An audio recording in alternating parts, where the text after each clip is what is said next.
अब देखिए, जो हमने अभी तक कॉलिगेटिव प्रॉपर्टीज को वन बाय वन स्टडी किया हुआ है, और कॉलिगेटिव प्रॉपर्टी को डे वन पे हमने डिफाइन किया था कि कॉलिगेटिव प्रॉपर्टी का मतलब होता है, कॉलिगेटिव प्रॉपर्टी का मतलब है property of a solution which depends upon number of particles of solute and not upon nature of solute। यानी कोई भी ऐसी प्रॉपर्टी सॉल्यूशन की जो केवल इस बात पे डिपेंड करती है कि आपने सॉल्यूट के कितने पार्टिकल्स या सॉल्यूट के कितने मोल्स सॉल्यूशन में मिक्स किए, डिसॉल्व किए, उसके अकॉर्डिंग वो अपनी वैल्यू शो करेगा। उसको इस बात से नहीं मतलब है कि आपने कौन सा सॉल्यूट मिक्स किया। ठीक है ना? जैसे अगर मान लीजिए कि आपने एक सॉल्यूशन बनाया और उसमें 1000 पार्टिकल्स ग्लूकोज के डिसॉल्व किए, तो भी कॉलिगेटिव प्रॉपर्टी अपनी वही वैल्यू शो करेगा। आपने 1000 पार्टिकल्स यूरिया के डिसॉल्व किए हैं, ग्लूकोज की जगह आपने नेचर बदल दिया सॉल्यूट का, यूरिया कर दिया, लेकिन नंबर ऑफ पार्टिकल्स नहीं बदले, 1000 पार्टिकल्स ही डिसॉल्व किए, तब भी कॉलिगेटिव प्रॉपर्टी की सेम वैल्यू मिलेगी। क्योंकि कॉलिगेटिव प्रॉपर्टी को नेचर ऑफ सॉल्यूट से मतलब ही नहीं है, उसको वो केवल क्या काउंट करेगा, कॉलिगेटिव प्रॉपर्टी अपनी वैल्यू शो करने से पहले ये काउंट करेगा कि सॉल्यूशन में कितने पार्टिकल्स या कितने मॉलिक्यूल्स सॉल्यूट के डिसॉल्व हैं, बस उसको काउंट करके वो अपना वैल्यू शो करेगा। उसको इससे नहीं मतलब है कि वो पार्टिकल्स किस सॉल्यूट के। क्लियर हो गई बात? ठीक है ना? बोलो अलीना। Yes sir. चलो आज तुम्हारे टर्न है। ठीक है, अब आज का जो टॉपिक है वो है हमारा वांट ऑफ फैक्टर। जरा वांट ऑफ फैक्टर को समझिए। अब मैं आपके साथ ये कह रहा हूँ कि कॉलिगेटिव प्रॉपर्टी हम डिस्कस कर रहे थे, और कॉलिगेटिव प्रॉपर्टी को केवल और केवल ओनली नंबर ऑफ पार्टिकल से मतलब होता है। कई बार क्या होता है कि हमने सपोज NaCl डिसॉल्व किया सॉल्यूट में, हमने NaCl डिसॉल्व किया सॉल्यूशन में, और NaCl एक इलेक्ट्रोलाइट है। इलेक्ट्रोलाइट्स क्या होते हैं? जो सॉल्यूशन में डिसॉल्व होने के बाद या सॉल्यूशन में जाके डिसोशिएट हो जाते हैं या एसोसिएट हो जाते हैं। डिसोशिएट का मतलब मोर देन वन पार्टिकल्स में वो ब्रेक हो जाएंगे। एसोसिएट होने का मतलब होता है मोर देन वन पार्टिकल्स आपस में ग्रुप बनाकर आपस में जुड़ जाएंगे और एक सिंगल पार्टिकल बना लेंगे। तो कोई भी सॉल्यूट अगर सॉल्यूशन के अंदर जाकर डिसोसिएशन या एसोसिएशन करता है, दोनों में से कुछ भी करे, तो उस केस में क्या होगा कि सॉल्यूशन में एक्चुअल जो पार्टिकल्स होंगे वो हमने जितने डिसॉल्व किए थे उससे डिफर हो जाएंगे, उससे अलग हो जाएंगे। कैसे? NaCl डिसॉल्व होगा, NaCl डिसोशिएट होता है Na plus and Cl minus में। क्लियर? तो एक NaCl, one molecule of NaCl किसमें ब्रेक होगा? एक Na प्लस में और एक Cl माइनस में। तो एक NaCl से डिसोसिएशन के बाद कितने पार्टिकल्स बनेंगे? बोलो, अगर एक मॉलिक्यूल NaCl का डिसोशिएट होगा तो कितने पार्टिकल्स वो बनाएगा? 2 पार्टिकल्स। 2 पार्टिकल्स, एक Na प्लस और एक Cl माइनस। अगर मान लो हमने किसी सॉल्यूशन में 200 मॉलिक्यूल्स NaCl के डिसॉल्व किए थे, अब हम तो बिल्कुल डिसॉल्व करके फ्री होकर बैठ गए कि भाई हमने 200 मॉलिक्यूल्स NaCl के डिसॉल्व किए थे, तो जो ये सॉल्यूशन है वो इन 200 मॉलिक्यूल्स के अकॉर्डिंग अपना कॉलिगेटिव प्रॉपर्टी शो करेगा। लेकिन रिजल्ट क्या हुआ? अंदर कहानी क्या हुई कि हम तो 200 मॉलिक्यूल्स डिसॉल्व करके छोड़ा है, अंदर जाके वो डिसोसिएट होने लगे Na प्लस और Cl माइनस में, और उन्होंने कितने पार्टिकल्स बना दिए? टोटल 400 बना लिए। 400। सॉल्यूशन को नेचर ऑफ सॉल्यूट से कोई मतलब है नहीं कॉलिगेटिव प्रॉपर्टी को, यानी उसको तो केवल पार्टिकल्स काउंट करने हैं, उसको इससे नहीं मतलब है कि वो पार्टिकल NaCl के हैं कि वो पार्टिकल Na प्लस के हैं, है ना?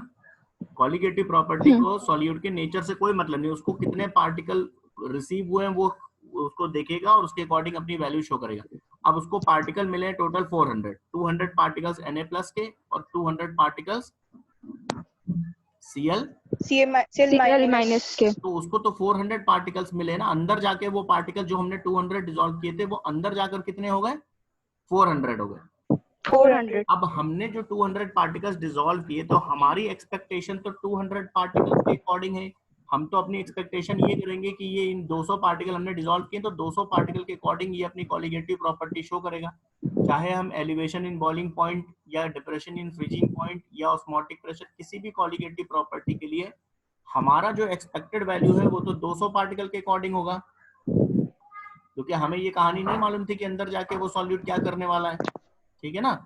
बट एक्चुअल में क्या हुआ कि वो सॉल्यूट अंदर जाके 400 पार्टिकल में चेंज हो गया, तो सॉल्यूशन जो वैल्यू शो करेगा अपनी कॉलिगेटिव प्रॉपर्टी की वो 400 पार्टिकल के 400 पार्टिकल्स के अकॉर्डिंग शो करेगा। तो इस केस में क्या होगा कि जो कॉलिगेटिव प्रॉपर्टी की एक्चुअल वैल्यू होगी वो हमारी एक्सपेक्टेड वैल्यू से डिफरेंट आएगी, 100% आएगी। यानी कोई भी ऐसा सॉल्यूशन जहां पर सॉल्यूट अंदर जाकर डिसोसिएट होता हो या एसोसिएट होता हो, वहां पर अंदर जाने के बाद नंबर ऑफ पार्टिकल्स बदल जाएंगे, जितने हमने डिसॉल्व किए थे उससे नंबर ऑफ पार्टिकल्स बदल जाएंगे, चाहे बढ़ जाएंगे चाहे कम हो जाएंगे। अगर डिसोसिएशन का केस है तो अंदर जाके पार्टिकल्स बढ़ जाएंगे, और अगर एसोसिएशन का केस है तो अंदर जाके पार्टिकल्स कम हो जाएंगे। तो किसी भी केस में अगर अंदर जाके सॉल्यूट के पार्टिकल्स चेंज हो जा रहे हैं और colligative property number of particles पे ही डिपेंड कर रही है, तो जैसे नंबर ऑफ पार्टिकल्स अंदर चेंज हुए कॉलिगेटिव प्रॉपर्टी की वैल्यू भी चेंज हो जाएगी। लेकिन हमें क्योंकि बाहर से ये नहीं मालूम है कि सॉल्यूट अंदर जाकर क्या गुल खिलाने वाला है, वो डिसोसिएट होगा कि एसोसिएट होगा, हमें क्या मालूम, ठीक है ना। हम तो अपनी एक्सपेक्टेशन या अपनी कैलकुलेशन उतने पार्टिकल्स के अकॉर्डिंग ही करेंगे जितने हमने डिसॉल्व किए थे। हमें नहीं मालूम कि अंदर जाके इसका क्या होने वाला है। तो हमारी एक्सपेक्टेड कॉलिगेटिव प्रॉपर्टी या हमारी calculated value of colligative property actual या observed value of colligative property से हमेशा अलग आएगी, ठीक है। Yes sir.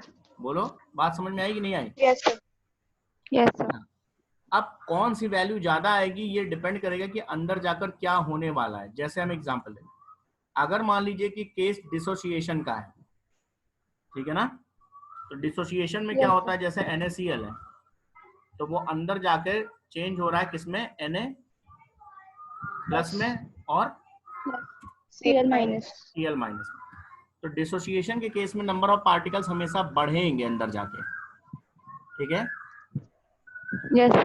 यानी actual number of particle solution को ज्यादा रिसीव होंगे, जितने आप डिसॉल्व करेंगे उससे ज्यादा सॉल्यूशन को मिलेंगे जाके पार्टिकल्स। तो यानी एक्चुअल जो कॉलिगेटिव प्रॉपर्टी की वैल्यू होगी, एक्चुअल वैल्यू को ही ऑब्जर्व्ड वैल्यू भी कहते हैं, जो इंस्ट्रूमेंट की रीडिंग जो आपको मिलेगी वो वैल्यू की हम बात कर रहे हैं, ठीक है ना।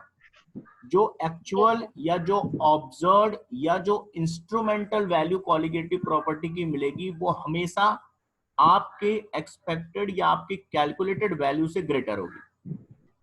कैलकुलेटेड वैल्यू हम किसको कहते हैं, जो हम फॉर्मूले से निकालते हैं। जैसे एलिवेशन इन बॉइलिंग पॉइंट का फॉर्मूला है आपके पास, delta TB is equal to KB into molality, ये फॉर्मूला है, ठीक है ना।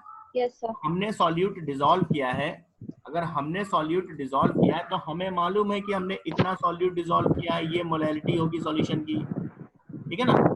तो हम केबी इंटू मोलैलिटी के अकॉर्डिंग वैल्यू कैलकुलेट कर लेंगे। अब हमने कैलकुलेट किया, हमने कहा कि भाई जो हमने सॉल्यूशन बनाया है इसमें 1 डिग्री का एलिवेशन मिलना चाहिए बॉइलिंग पॉइंट में, ये हुआ कैलकुलेटेड वैल्यू। ऑब्जर्व्ड वैल्यू क्या होती है, जहां पर आप कोई कैलकुलेशन नहीं करते, इंस्ट्रूमेंट लगाते हैं, कितना एलिवेशन मिला इसके लिए आप थर्मामीटर ले गए, थर्मामीटर से सॉल्यूशन को बॉईल कराया, बॉइलिंग पॉइंट उसका नोट किया, सॉल्वेंट के बॉइलिंग पॉइंट को उसमें से सब्ट्रैक्ट कर दिया, कितना एलिवेशन मिल रहा है ये आपको मिल गया। लेकिन इसमें कोई कैलकुलेशन नहीं है, इसमें केवल रीडिंग आपने लिए थर्मामीटर की। Yes sir. ये कौन सी वैल्यू हुई कॉलिगेटिव प्रॉपर्टी की, ये हुई कॉलिगेटिव प्रॉपर्टी की ऑब्जर्व्ड वैल्यू।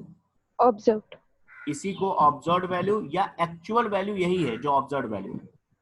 कैलकुलेशन क्या है, जो आपने फॉर्मूले पढ़े, जैसे डेल्टा टीवी निकालने का फॉर्मूला पढ़ा है, डिप्रेशन इन फ्रीजिंग पॉइंट का फॉर्मूला पढ़ा है, ऑस्मोटिक प्रेशर कैलकुलेट करने का फॉर्मूला पढ़ा है, तो उनसे जो वैल्यूज कैलकुलेट करेंगे अपने फॉर्मूले से वो कैलकुलेटेड वैल्यू या वो आपकी एक्सपेक्टेड वैल्यू है, एक्सपेक्टेड वैल्यू, ठीक है ना।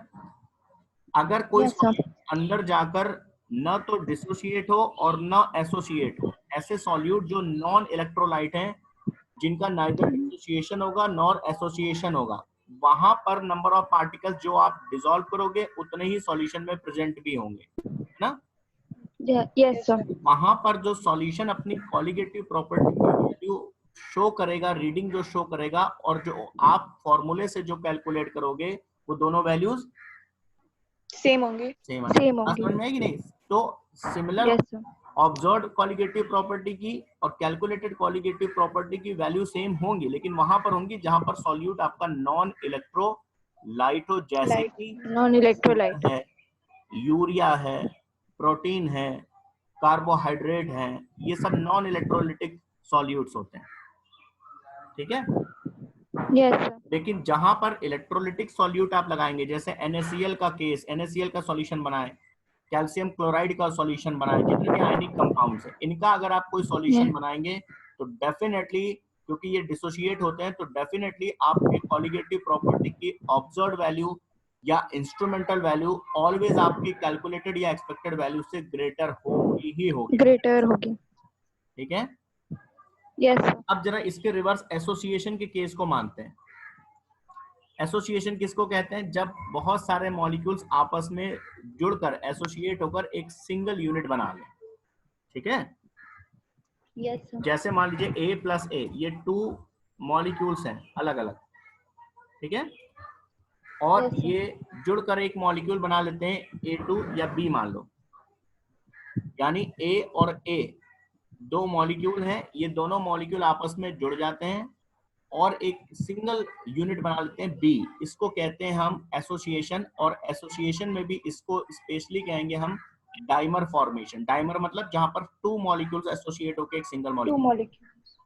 ऐसे Yes. ट्राइमर फॉर्मेशन हो सकता है, मतलब थ्री सिंगल यूनिट्स एसोसिएट होकर फाइनली एक कॉमन यूनिट, एक सिंगल यूनिट बनाएंगे। 3 इंडिपेंडेंट मॉलिक्यूल्स एक सिंगल मॉलिक्यूल में चेंज हो जाएंगे, है ना। Yes, sir. वो क्या हुआ हमारा ट्राइमर फॉर्मेशन। Primer. जब 4 मॉलिक्यूल्स आपस में जुड़ के बनाएंगे एक सिंगल मॉलिक्यूल, तो वो हुआ Tetramer. Tetramer formation. Tetramer. Tetramer formation मतलब पॉलीमर, और बहुत सारे जब मॉलिक्यूल्स मिलकर एक सिंगल मॉलिक्यूल बनाते हैं तो उसको पॉलीमर फॉर्मेशन कहते हैं, Polymer. ठीक है। तो स्टार्ट कहां से हुआ? Yes, dimer sir. से। डाइमर मतलब 2 मॉलिक्यूल्स, जिसको हम पेयर कहते हैं, 2 मॉलिक्यूल्स मिलकर एक सिंगल मॉलिक्यूल बना लेंगे। Yes, तो sir. आप खुद समझदार हैं कि अगर कहीं पर डाइमर फॉर्मेशन हुआ तो डाइमर फॉर्मेशन में क्या होगा कि कई सारे मॉलिक्यूल्स मिलकर एक सिंगल मॉलिक्यूल बनाएंगे। जैसे मान लो हम डाइमर फॉर्मेशन की बात करें, आपने कोई सॉल्यूट लिए, उसके 400 पार्टिकल्स डिसॉल्व किए। कितने डिसॉल्व किए? 400. तो आप तो जब आपने 400 मॉलिक्यूल्स डिसॉल्व किए तो आप अपनी सारी एक्सपेक्टेशन या अपना सारा कैलकुलेशन 400 पार्टिकल्स ऑफ सॉल्यूट मान के ही तो करेंगे, क्योंकि आपने 400 डिसॉल्व। Yes, sir. अब मान लो अंदर जाके वो डाइमर बनाने लगे। डाइमर का मतलब 2-2 पार्टिकल मिलकर एक पार्टिकल बनाने लगे, ठीक है ना। Yes, sir. तो हर Yes, 2 sir. पार्टिकल मिलकर एक पार्टिकल बनाएंगे, तो इसका मतलब ये 400 पार्टिकल्स डाइमर फॉर्मेशन के बाद कितने पार्टिकल्स में चेंज हो जाएंगे? 200. 200, क्योंकि 200. हर 2 पार्टिकल का एक एसोसिएशन होकर एक सिंगल मॉलिक्यूल बन रहा है। तो Yes, ये sir. जो 400 पार्टिकल, 400 पार्टिकल्स आपने डिसॉल्व किए थे, वो अंदर जाके 200 पार्टिकल ही रह जाएंगे, सब पेयर बना लेंगे। Yes, sir. तो सॉल्यूशन को तो इससे मतलब नहीं कि क्या हो रहा है, सॉल्यूशन तो काउंटिंग करेगा कि कितने पार्टिकल्स हैं हमारे पास। तो सॉल्यूशन ने जब काउंटिंग की तो उसको कितने पार्टिकल्स रिसीव हुए? 200. तो वो तो अपनी कॉलिगेटिव प्रॉपर्टी 200 के अकॉर्डिंग शो करेगा ना। Yes, sir. तो सीधी सी बात है। और आप अपनी एक्सपेक्टेशन किसके हिसाब से कर रहे हैं? 400 पार्टिकल जो आपने 400. डिसॉल्व किए थे, क्योंकि आपको नहीं मालूम है कि सॉल्यूट अंदर जाके क्या करने वाला है। Yes, sir. तो उस केस में कैलकुलेटेड वैल्यू क्या होगी? उस केस में सर कैलकुलेटेड वैल्यू ज्यादा होगी। ज्यादा होगी, नंबर ऑफ पार्टिकल आपने ज्यादा Yes, sir. डिसॉल्व किए थे, अंदर जाके कम हो गए। तो कैलकुलेटेड Yes, sir. कोई भी चारों में से किसी भी कॉलिगेटिव प्रॉपर्टी की जो कैलकुलेटेड वैल्यू होगी, जो फॉर्मूले से निकालेंगे, वो ज्यादा मिलेगी, और जो ऑब्जर्व्ड वैल्यू होगी, जो रीडिंग से मिलेगी इंस्ट्रूमेंट की, वो हमेशा कम होगी। क्लियर हो गई बात? Yes, sir. Yes, sir.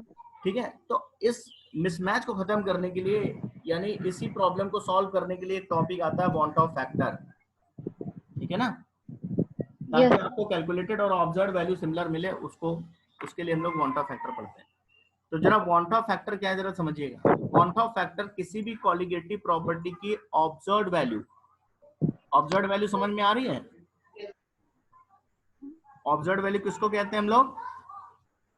The actual value जो इंस्ट्रूमेंट एक्चुअल वैल्यू रिकॉर्ड होती कॉलिगेटिव है, प्रॉपर्टी, जिसमें आप एक्चुअल अपना वैल्यू कोई दिमाग नहीं लगाते, अपनी कोई कैलकुलेशन नहीं करते, जिसको चुपचाप जाके आप किसी इंस्ट्रूमेंट की हेल्प से रिकॉर्ड रिकॉर्ड कर कर लेते हैं। और उसकी रीडिंग देख लेते हैं, जिसमें आपने कोई फॉर्मूला नहीं लगाया, वो ऑब्जर्व वैल्यू होती है, यस सर, वही एक्चुअल वैल्यू है। ठीक है, तो किसी भी यस सर, कॉलिगेटिव प्रॉपर्टी की ऑब्जर्व वैल्यू और सेम कॉलिगेटिव प्रॉपर्टी की कैलकुलेटेड वैल्यू, यानी जो आपने कैलकुलेटेड फॉर्मूले से निकाली है, इसका रेशियो फॉर्मूले से। पॉइंट ऑफ फैक्टर होता है।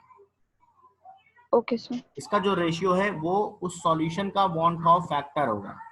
ठीक है, यस सर, जैसे अगर कहीं पर ऑब्जर्व, मान लीजिए एलिवेशन इन बॉइलिंग पॉइंट को थोड़ी देर मान लेते हैं, आपने यस कोई सर, एक सॉल्यूशन बनाया और उस सॉल्यूशन के लिए आपने बॉइलिंग पॉइंट एलिवेशन आपने जो ऑब्जर्व किया वो 1 डिग्री सेल्सियस ऑब्जर्व किया, वो कैलकुलेट किया, sorry, delta TV is equal to KV yes into sir, molarity में सारा डेटा पुट करके आपकी कैलकुलेशन ये कहती है कि इसका एलिवेशन 1 डिग्री सेल्सियस होगा। ठीक है, यस सर, जब यस सर, थर्मोमीटर ले जाके आपने एक्चुअल में एलिवेशन रिकॉर्ड किया तो वो मान लेते हैं आया 1.5 डिग्री सेल्सियस। क्लियर? यस तो सर, ऑब्जर्व वैल्यू कितना है? 1.5। आपकी कैलकुलेटेड वैल्यू कितना है? 1.5 1। 1 तो इनका जो रेशियो बना, रेशियो क्या बना? 1.5 ही बना। 1.5 this 1.5 is known as van't Hoff factor I of solution. Okay sir, ठीक है ना, ये आई हो गया आपका yes van't sir, Hoff factor. अगर कहीं पर ऑब्जर्व वैल्यू कम है बॉन्ड और कैलकुलेटेड वैल्यू ज्यादा है तो bond Hoff factor less than 1 होगा। यस सर, जैसे ये वैल्यू कम हो और ये हमारी वैल्यू ज्यादा हो, कब कम होगा ऑब्जर्व वैल्यू? जब केस एसोसिएशन का होगा। अगर सॉल्यूट अंदर जाकर यस सर, एसोसिएट हो रहे हैं, मतलब कई सारे मॉलिक्यूल्स आपस में जुड़ के सिंगल मॉलिक्यूल में चेंज हो रहे हैं, तो सीधी सी बात है नंबर ऑफ पार्टिकल अंदर जाके यस रिड्यूस सर, हो जाएंगे। ठीक यस है, सर, तो इसका मतलब देखिए बॉन्ड ऑफ फैक्टर की यस 3 वैल्यूज हो सकती हैं, ग्रेटर देन 1 भी हो सकता है, लेस देन 1 भी हो सकता है और इक्वल टू 1 भी हो सकता है। ग्रेटर देन 1 कब होगा? जब observed colligative property calculated colligative property से हायर हो, और ये तब होगा जब सॉल्यूट अंदर जाके डिसोसिएट हो, यानी in case of dissociation bond Hoff factor greater than 1 होगा। ठीक है, bond Hoff factor less than 1 कब होगा? जब observed colligative property calculated colligative property से कम मिले आपको, ये तब होगा जब अंदर जाकर सॉल्यूट एसोसिएट हो रहे हो, यानी जब केस किसका हो? एसोसिएशन का। क्लियर? यस सर, और van't Hoff factor equal to 1 भी आएगा, ये किस केस में होगा? जब सॉल्यूट ना तो एसोसिएट हो रहा हो और ना डिसोसिएट हो रहा हो। मैं डिसोसिएट हो रहा हूँ, मतलब क्या हुआ कि वो non solute non electrolyte solution. Electrolyte हो। ठीक है, यस सर, शुगर का केस, यूरिया का केस, प्रोटीन का केस, विटामिन का केस, कार्बोहाइड्रेट, इनको जैसे ही आप न्यूमेरिकल में इनको देखो कि इनमें से कोई सॉल्यूट है तो आप समझ जाओ वहां बॉन्ड ऑफ फैक्टर 1 लेना है हमें।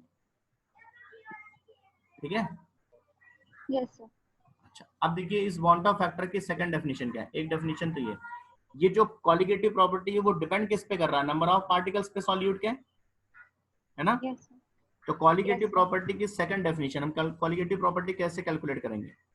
ऑब्जर्व्ड वैल्यू किस पे डिपेंड करेगा? एक्चुअल में जो मॉलिक्यूल्स अंदर जाकर जितने पार्टिकल्स चेंज हो जाएंगे उस पे। कैलकुलेटेड कॉलिगेटिव प्रॉपर्टी किस पे डिपेंड करेगा? हमने जितने पार्टिकल्स डिसॉल्व किए थे। हमने जितने डिसॉल्व किए। तो इसलिए bond of yes sir, factor की एक सेकंड डेफिनेशन क्या बनती है? बॉन्ड ऑफ फैक्टर कैसे निकालेंगे? टोटल नंबर ऑफ मोल्स या total number of particles after dissociation या आफ्टर एसोसिएशन, क्योंकि एसोसिएशन। ऑब्जर्व्ड वैल्यू तो इसी पे डिपेंड करेगी ना। यस सर, और upon number of moles of particles before dissociation before या बिफोर एसोसिएशन। एसोसिएशन, आपने जो डिसॉल्व किया था, इनिशियली डिसॉल्व किया लो। ठीक है, तो number of particles after association या आफ्टर डिसोसिएशन कितने हो रहे हैं और आपने कितना डिसॉल्व किया था, इसका रेशियो बॉन्ड ऑफ फैक्टर है। ठीक, यस सर, अब इसको एक एग्जांपल से समझते हैं। सपोज अगेन मान लीजिए आपने जो सॉल्यूट डिसॉल्व किया था वो सॉल्यूट था NaCl। ठीक है, यस सर, NaCl किस में डिसोसिएट होगा? Na प्लस, Na+ और Cl-। मतलब एक सिंगल पार्टिकल कितने पार्टिकल्स में डिसोसिएट होगा? 2 particles। अब मान लेते हैं हमने इनिशियली 100 पार्टिकल्स इसके डिसॉल्व किए थे, ठीक है। Finally sir. कितने पार्टिकल ये होगा, ये दो बातों पे डिपेंड करेगा। पहला कि डिसोसिएशन किस में हो रहा है, जैसे NaCl का हो रहा है Na+ में और Cl- में, मतलब दो पार्टिकल में डिसोसिएशन हो रहा है एक सिंगल पार्टिकल का। दूसरी बात, Yes sir. Degree of dissociation क्या है इसका। डिग्री ऑफ डिसोसिएशन क्या चीज होता है कि जो सॉल्यूट आपने डिसॉल्व किया Yes, है sir. उसका कितना परसेंट या कितना Yes. फ्रैक्शन ऐसा कर रहा है, Yes. कितने फ्रैक्शन ऑफ मॉलिक्यूल्स डिसोसिएशन में पार्टिसिपेट कर रहे हैं, वो डिग्री ऑफ डिसोसिएशन। ये जरूरी नहीं है कि Yes. आपने NaCl डिसॉल्व किया तो NaCl का हर एक मॉलिक्यूल अंदर जाकर Na+ और Cl- में अपने आप को चेंज कर रहा है। कुछ मॉलिक्यूल्स ऐसे भी हो सकते हैं जो अपना नेचर चेंज नहीं कर रहे हैं। तो टोटल जो आपने डिसॉल्व किया सॉल्यूट, उसका कितना परसेंटेज या कितना फ्रैक्शन इस डिसोसिएशन या इस एसोसिएशन प्रोसेस में पार्टिसिपेट कर रहा है, उसको कहते हैं डिग्री ऑफ डिसोसिएशन। जैसे मान लेते हैं यहाँ पर, थोड़ी देर के लिए मान लेते हैं कि यहाँ पर जो डिग्री ऑफ डिसोसिएशन है वो मान लेते हैं 50% है। इक्विलिब्रियम में आपने पढ़ा है इसे, Yes, sir. 50%, या इसको फ्रैक्शनल वैल्यू में लिखें तो 0.5 लिख सकते हैं। 0.5. तो इसका 50% का मतलब क्या हुआ कि जो भी आप NaCl डिसॉल्व करोगे वो हर एक NaCl अपने आप को Na+ और Cl- में नहीं चेंज कर रहा है। उसमें Yes, से sir. 50% मॉलिक्यूल ऐसा कर रहे हैं और 50% मॉलिक्यूल ऐसा नहीं कर रहे हैं, मतलब वो अपना नेचर चेंज नहीं कर नहीं रहा है. कर रहे हैं, ठीक है। Yes sir. तो आपने जो 100 मॉलिक्यूल्स NaCl के डिसॉल्व किए थे उससे 200 पार्टिकल्स नहीं बनेंगे। 200 तब बनते हैं जब ये 100 के 100 NaCl सब Na+ और Cl- में अपने आप को डिसोशिएट करते हैं, Yes sir. है ना। Yes sir. 100 मॉलिक्यूल जब टोटल डिसोशिएट होंगे तब 200 बनेंगे ना फाइनली। Yes sir. अभी 100 के 100 मॉलिक्यूल्स ऐसा नहीं कर रहे हैं। कितने मॉलिक्यूल्स कर रहे हैं इसमें से? 50% of तो 100 का molecules 50% कितना हुआ? 50. 50। तो 50 NaCl अपने आप को डिसोशिएट कर रहे हैं Na+ और Cl- उन 50 NaCl से कितने पार्टिकल्स बनेंगे डिसोसिएशन के बाद? So 100 total हो जाएंगे. 100 बनेंगे ना। जो 50 डिसोशिएट हो Yes रहे हैं sir. उन 50 के डिसोसिएशन से ये मिलकर 100 बनेंगे। Yes sir. 50 Na+ 50 Cl- मतलब 100। लेकिन इसमें से Yes sir. 50 जो डिसोशिएट नहीं हुए वो अभी भी यहाँ प्रेजेंट होंगे अनडिसोशिएटेड फॉर्म में। Yes sir. तो टोटल पार्टिकल्स इसका मतलब फाइनली कितने हैं आपके पास? 150. 150 है ना। 50 Yes. अनडिसोशिएटेड और 100 आफ्टर डिसोसिएशन ऑफ 50 पार्टिकल्स जो बने। तो Yes sir. 150 इनिशियली कितने थे? 100, मतलब वन ऑफ फैक्टर हो गया 1.5 इस सॉल्यूशन का। कैसे कैलकुलेट करना समझ में आया नहीं? Yes sir. अच्छा, अब मान लीजिए कोई आपसे कहता है कि ये जो NaCl है, ये जो NaCl है इसका डिग्री ऑफ डिसोसिएशन 25% है। Yes sir. तो वांट ऑफ फैक्टर कैसे निकालेंगे इसका? 25% है। तो 25% का मतलब है कि अगर हम 100 NaCl डिसॉल्व करेंगे तो डिसोशिएट केवल उसमें से 25 मॉलिक्यूल्स होंगे। यही तो मतलब है। 25 molecules. मतलब Yes है ना, sir. यही मान लो 100 हमने डिसॉल्व किए तो आउट ऑफ 100 डिसोसिएशन में कितने जाएंगे? केवल 25 मॉलिक्यूल, 25। 75 जो होंगे वो एज इट इज रहेंगे, मतलब अनडिसोशिएटेड रहेंगे। Yes sir. तो 75 हो गए अनडिसोशिएटेड, उनको छोड़ दीजिए। जो 25 डिसोशिएट होंगे वो कितने पार्टिकल्स बनाएंगे after dissociation? 50 in 50। 25 Na+ 25 Yes, Cl-। Yes, sir. yes तो sir. 50 हो गए वो और 75 अनडिसोशिएटेड थे, वो एज इट इज काउंट कर लो। Yes sir. तो कितने हुए बेटा बताओ? 125. 125 डिवाइडेड बाय 125. इनिशियल 100, ठीक है ना। तो वांट ऑफ फैक्टर कितना आया? 1.25. Yes, sir. Yes. तो ये जरूरी नहीं कि NaCl 1.25. जब भी आप डिसॉल्व करेंगे तो उसका डिग्री तो उसका वांट ऑफ फैक्टर 2 ही लेना है। तो दो चीजें आपको मालूम होनी चाहिए। पहला कि जो सॉल्यूट है वो कितने पार्टिकल्स में डिसोशिएट हो रहा है। दूसरा उसका परसेंटेज ऑफ डिसोसिएशन क्या है, ठीक है। तो अल्फा की भी वैल्यू हमें मालूम होनी चाहिए।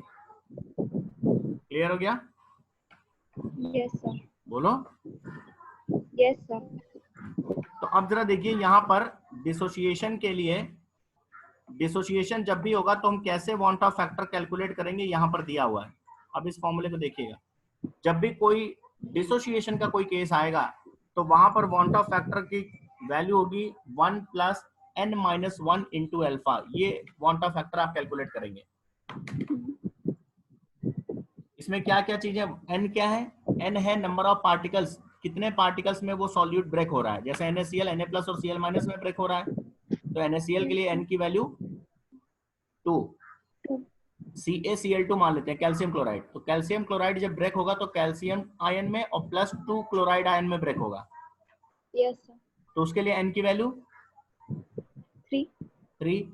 मान ले FeCl3 है, FeCl3 ब्रेक हो रहा है Fe3 प्लस में प्लस 3Cl माइनस में, Yes, sir. तो n की वैल्यू 4.